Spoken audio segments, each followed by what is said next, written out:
مصطفیٰ مصطفیٰ مصطفیٰ مصطفیٰ مصطفیٰ مصطفیٰ مصطفیٰ مصطفیٰ بسم اللہ الرحمن الرحیم۔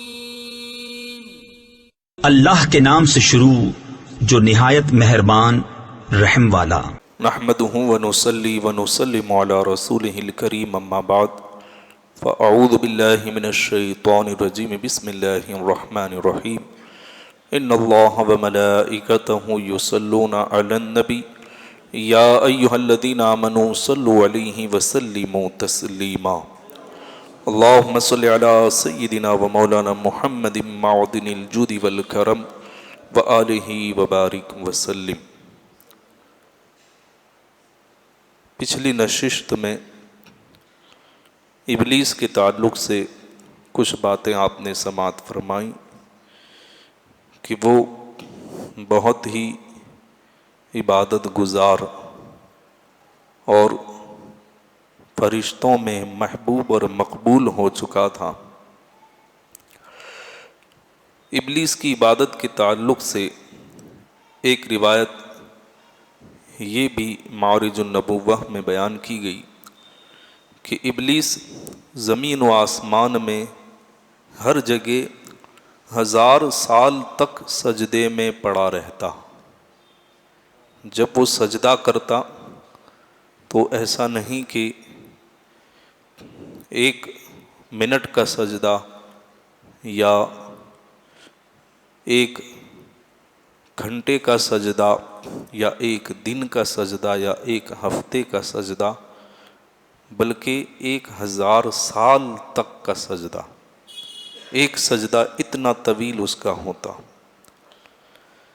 لیکن جب وہ سجدے سے سر اٹھاتا تو اس کی سجدے کی جگہ پر یہ عبارت لکھی ہوتی لعن اللہ علی ابلیس، جس کا معنی یہ ہے کہ اللہ کی لعنت ہو ابلیس پر۔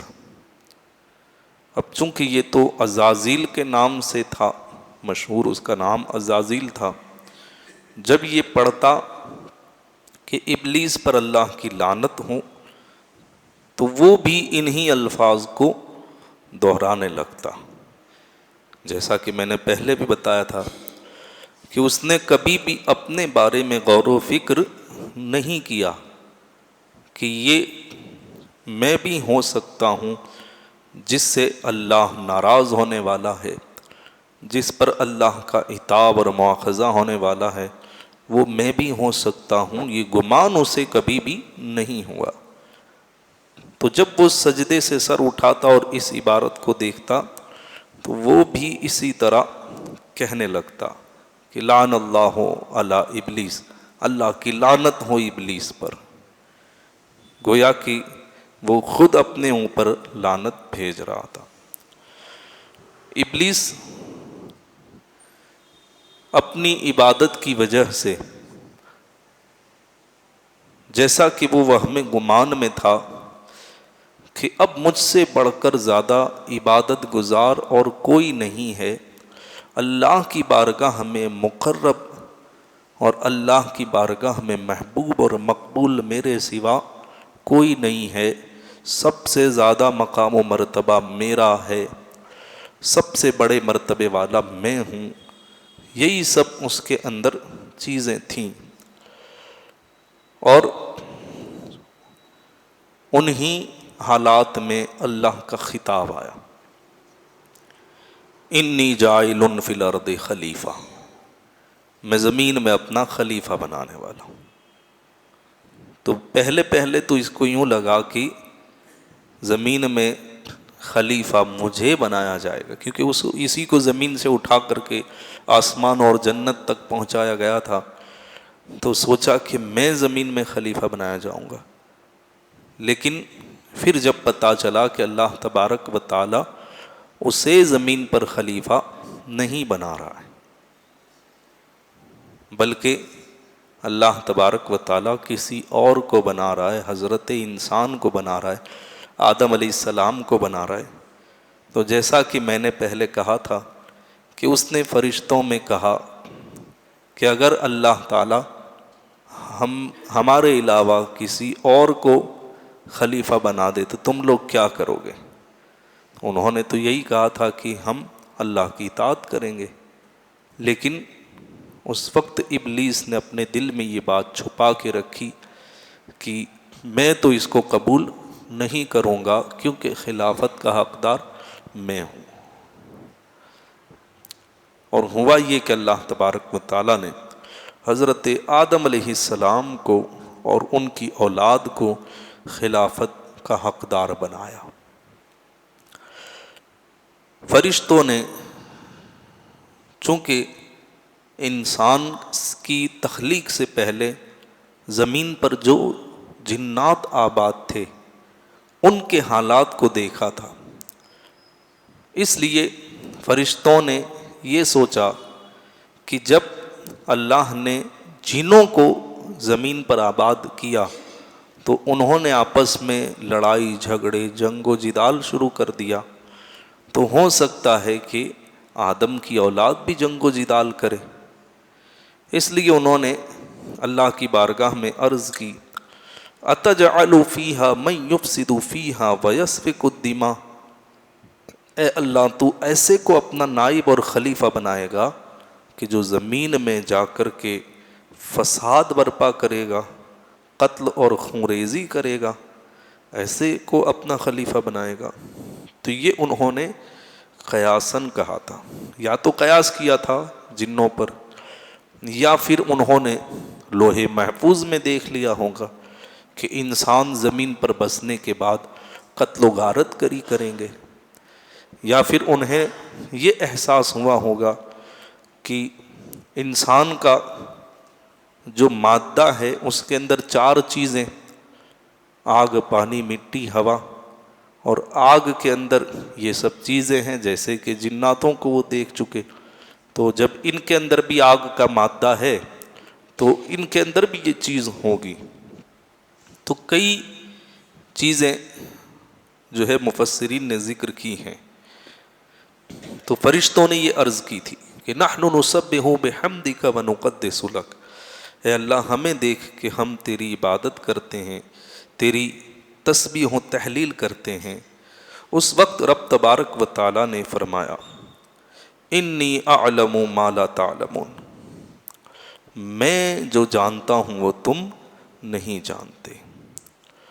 جب اللہ تبارک و تعالیٰ کا یہ خطاب آیا کہ میں جو جانتا ہوں وہ تم نہیں جانتے، تو فرشتوں کو اپنے قول پر ندامت ہوئی کہ یہ ہم کیا کر بیٹھے، ہم نے اللہ کے ارادے پر ہم نے اعتراض کر دیا، سوال اٹھا دیا اتجعل فیہا من یفسد فیہا ویسفک الدماء، اتنی بڑی بارگاہ میں ہم نے ایسا سوال پیش کر دیا۔ تو فرشتوں کو اپنے سوال پر ندامت ہوئی، شرمندگی ہوئی، اور وہ اپنی اس شرمندگی، اپنی اس جو ہے سوال والی جو حرکت تھی ان کی، اس کی اصلاح کے لیے، اس کے تدارک کے لیے اب وہ عبادت میں مشغول ہو گئے، اس کی تلافی میں مشغول ہوئے۔ اس کی تلافی انہوں نے کیسے کی؟ اس تعلق سے 2 روایتیں منقول ہیں۔ زین القصص میں آیا ہے کہ جب حق تعالی نے انی اعلم ما لا تعلمون فرمایا تو فرشتوں نے اپنے جواب کو گناہ تصور کیا کہ ہم سے تو یہ غلطی ہو گئی، خطا ہو گئی کہ ہم نے اللہ کی بارگاہ میں اعتراض کر دیا، کہ انہوں نے ایسی بات میں دخل اندازی کی جس کے سلسلے میں وہ اہل اور مجاز نہ تھے۔ اللہ کی بارگاہ میں، اللہ کے کام میں، جبکہ اللہ جو کرتا ہے وہ تو سب کچھ جانتا ہے، تو اللہ کی بارگاہ میں ایسا کہنے کے وہ اہل نہیں تھے، لیکن پھر بھی وہ کہہ بیٹھے۔ لہٰذا اس کے تدارک میں 7 سال تک کرسی کے ارد گرد مصروف طواف رہے، اپنی اس خطا، جس کو وہ اپنی خطا سمجھ رہے تھے، اس خطا کے تدارک کے لیے، اس خطا کی معافی کے لیے وہ کرسی کے ارد گرد طواف میں مشغول ہو گئے۔ دوران طواف ان کی زبانوں پر یہ کلمات جاری تھے، لبیک اللہم لبیک نعتذر الیک نستغفرک ونتوب الیک، اے اللہ ہم حاضر ہیں اپنی غلطی پر عذر خواہی کرتے ہیں، طلب مغفرت کرتے ہیں اور توبہ کرتے ہیں۔ یہ ایک روایت۔ دوسری روایت امام زین العابدین کی ہے روضۃ العلماء میں کہ جس دن ملائکہ نے خطاب الہی انی جاعل فی الارض خلیفہ سنا تو بارگاہ الہی میں عرض کیا اتجعل فیہا من یفسد، اس سوال کے جواب میں خطاب ربانی ہوا انی اعلم ما لا تعلمون، کہ میں جو جانتا ہوں وہ تم نہیں جانتے۔ یہ سن کر اپنے کلمات پر وہ سب شرمندہ ہوئے اور حق تعالیٰ کے قہر و غضب سے ڈرتے تھے، اور اپنے نادانستہ سوال پر روز 3 ساعت یعنی 3 گھنٹے عرش الہی کا طواف کرتے، اور نہایت خشوع و خضوع سے اپنی اس جرأت پر اظہار معذرت کرتے رہے۔ حق تعالیٰ کو ان کی یہ ادا پسند آئی۔ جب اللہ تبارک و تعالیٰ نے دیکھا کہ فرشتوں نے سوال تو کیا تھا لیکن اپنے اس عمل پر وہ نادم ہیں، شرمندہ ہیں، اور اپنے جس کو وہ اپنی خطا سمجھ رہے ہیں اس خطا کا تدارک کرنا چاہتے ہیں، تب اللہ تبارک و تعالیٰ کو ان پر رحم آیا، اور اللہ تبارک و تعالیٰ نے فرمایا یا ایھا الملائکہ اتریدون مغفرتی و رضوانی، اے ملائکہ کیا تم میری مغفرت اور میری خوشی چاہتے ہو؟ سب نے یک زبان ہو کر کہا بے شک، اے رب کریم ہم پر احسان فرما اور اپنی رحمت والی خوشی سے اپنے غضب کو دور فرما، اور اس نامعلوم خطا کی پاداش سے ہم کو محفوظ فرما، اس کے عذاب سے ہماری حفاظت فرما۔ جب یہ فرشتوں نے عرض کی اللہ کی بارگاہ میں، تب رب تبارک و تعالیٰ نے فرشتوں سے فرمایا کہ میرے عرش مجید کے نیچے ایک نہر جاری ہے، اس کے کنارے پر جا کر وضو کرو۔ اللہ نے کیا فرمایا فرشتوں سے کہ نہر جو جاری ہے عرش مجید کے نیچے، اس کے کنارے پر جاؤ اور وہاں وضو کرو۔ وضو کا طریقہ انہیں معلوم نہ تھا فرشتوں کو، اللہ تبارک و تعالیٰ نے انہیں وضو کا طریقہ تعلیم فرمایا کہ پہلے 3 مرتبہ پہنچوں تک ہاتھ دھو، انہوں نے ایسا ہی کیا۔ 3 مرتبہ کلی کرنے، 3 مرتبہ ناک میں پانی ڈالنے کا حکم ہوا، پھر فرمایا گیا 3 مرتبہ اپنا منہ دھو، 3 مرتبہ کوہنیوں سمیت ہاتھ دھو، 1 مرتبہ سر کا مسح کرو، اور آخر میں ٹخنوں تک پیر دھو۔ اللہ تبارک و تعالیٰ نے خود یہ طریقہ فرشتوں کو تعلیم فرمایا، لہٰذا تمام فرشتوں نے تعلیم کے مطابق اسی طریقے سے وضو کیا۔ جب وضو سے فارغ ہو گئے تو انہوں نے یہ کلمات ادا کیے، سبحانک اللہم و بحمدک اشہد ان لا الہ الا انت لا شریک لک واستغفرک واتوب الیک۔ یہ کلمات فرشتوں نے ادا کر کے پھر بارگاہ الہی میں دعا کی کہ الہی ان اعمال پر کتنا اجر و ثواب عطا ہوگا۔ رب تبارک و تعالیٰ نے فرمایا گناہوں سے مغفرت اور نافرمان و طغیان کا دھلنا، یعنی تم جسے اپنی خطا سمجھ رہے ہو اس عمل کی برکت سے میں نے تمہاری خطا معاف کر دی، جسے تم خطا سمجھ رہے تھے وہ خطا میں نے معاف کر دی۔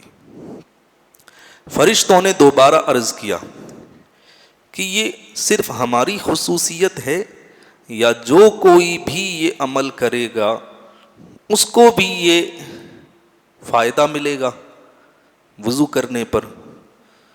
رب تبارک و تعالیٰ نے فرمایا یہ عمل امت محمدیہ صلی اللہ تعالیٰ علیہ وسلم کا شعار ہوگا۔ ابھی تو حضرت آدم علیہ السلام کو پیدا کرنے کی بات ہو رہی ہے، اور اس وقت بھی امت محمدیہ صلی اللہ تعالیٰ علیہ وسلم کا ذکر اللہ تبارک و تعالیٰ فرشتوں کے درمیان فرما رہا ہے کہ یہ عمل کن کا شعار ہوگا؟ امت محمدیہ صلی اللہ تعالیٰ علیہ وسلم۔ کہ یہ حضور کا صدقہ ہے کہ ہمارا ذکر تب بھی ہو رہا تھا، ہم جیسے گنہگاروں، بدکاروں، سیاہکاروں کا ذکر اس وقت بھی ہو رہا تھا کہ ان کی نشانی ہوگی، ان کا شعار ہوگا۔ وہ گناہوں میں مبتلا ہوں گے، وہ اپنے نبی آخر الزمان کی برکت اور ان اعمال کی وجہ سے انہیں عذاب دوزخ سے واسطہ نہ ہوگا، اور یہ اعمال ان کے گناہوں کی مغفرت اور ان کی آلودگی دور کرنے کا سبب ہوں گے۔ یعنی وضو کریں گے اور وضو کے ساتھ میں ان کے گناہ دھلتا رہوں گا، اور مومنوں میں کوئی ایسا باقی نہ رہے گا کہ جو اس طرح وضو کرے جیسا کہ تم نے کیا، اس کو اپنی رحمت اور اپنی خوشی عطا فرماؤں گا۔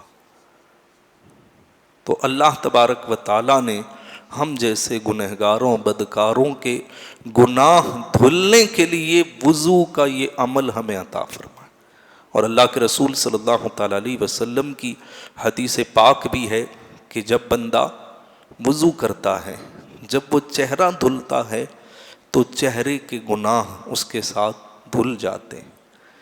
یعنی صرف گرد و غبار سے ہمارا چہرہ صاف نہیں ہوتا، ہمارے چہرے پر گناہوں کی جو نحوست ہوتی ہے وہ بھی دھل جاتی، ہمارے گناہ بھی وضو کا پانی دھوتا ہے۔